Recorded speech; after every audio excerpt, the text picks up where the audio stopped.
My next on our list is Gary Washington. Washington, yes.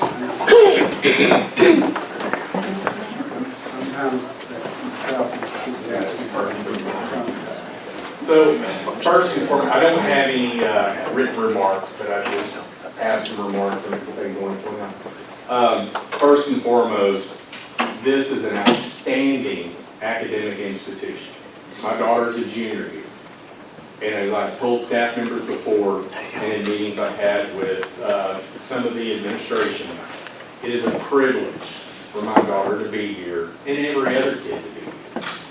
So, and we do recognize that as well. The meeting that we had with some of the administration, my wife and I had last month and a half, I think that we had some issues that were addressed. We didn't come out completely feeling like that we were ignored by any means. There are some things regarding residence line. As I told one of the administrators, if my daughter didn't live on this campus and I had entrusted my daughter to live on this campus, I wouldn't even know her name. I'd have no idea who she is. But because my daughter lives here and because of some of the issues, virtually day one, I know the name of a few people very well.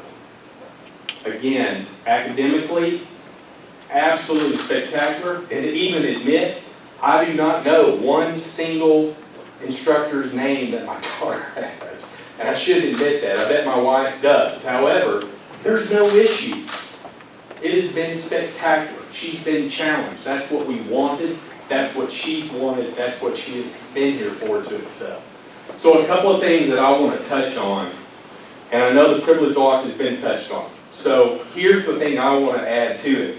Regarding the handbook, that any willful act or practice by a student directed against another with or without intent, you start coming down, and it talks about anything that compromises the dignity of the student, causes embarrassment or shame to a student, causes a student to be objected to malice, amusement, or ridicule, or psychological harm or emotional strain. Things that are in the handbook. If I had known day one that my daughter was going to have to participate, be forced to participate in something like that, absolutely not. Wouldn't have happened. And I don't care who said it was going to. It wouldn't have.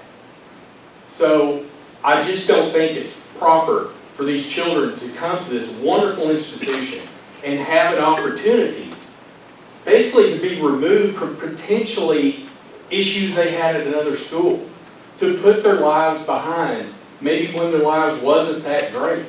They get a fresh start and it was ruined day one. So that's my first issue. There were some issues with the prom. Some of you may or may not know. There was a young man that came to prom in a dress. I could care less. With a wig. I could care less.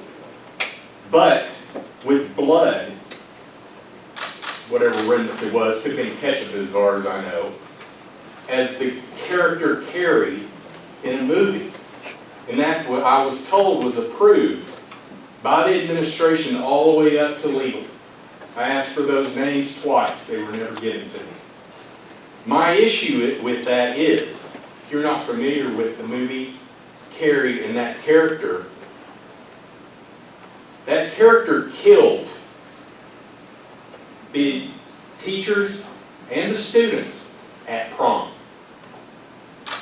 There were staff members that assisted this child in dressing up as this character. There are pictures, there's video on the parent page.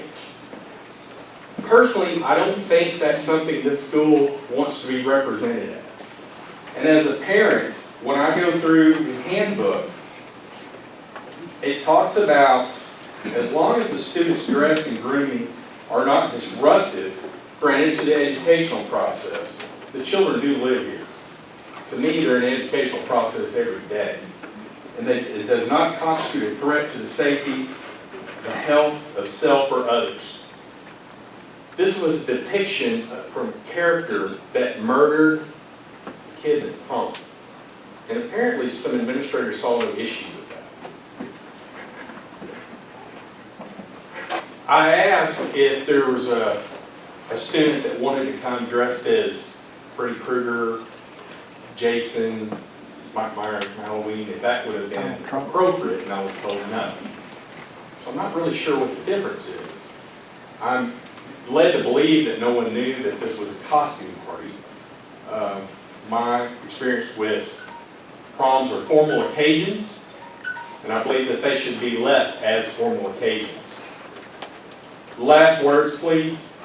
These children need guidance. They're young. They need parents. We are instilling the safety and the education of our children through this staff, this facility, this institution. I do believe there are certain times that it may not be against rules, it may be against certain etiquette. It may not be in the handbook, but it's still not proper. And certain restraint needs to be put on young people so that they're aware of what's right and wrong. And I do not believe that that was done. Thank you, Mr. Washington. We'll have your remarks to be part of it. Thank you. I'm going to